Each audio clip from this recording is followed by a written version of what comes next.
ปียกฝนจะเป็นไข้แต่เปียกปอนไปทั้งใจก็เป็นเพราะเธอจบไปแล้วนะคะกับแคปชั่นหน้าฝนแคปชั่นวันฝนตกเลนนี่ที่รักที่เรานำมาฝากกัน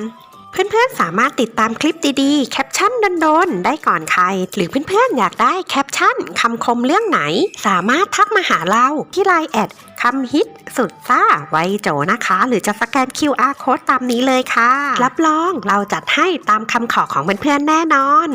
ขอบคุณเพื่อนๆมากนะคะที่เข้ามาติดตามรับฟังเอาไว้เจอกันใหม่คลิปหน้าค่ะว่าเราจะมีวลีเด็ดๆอะไรมาฝากกันขอบคุณค่ะ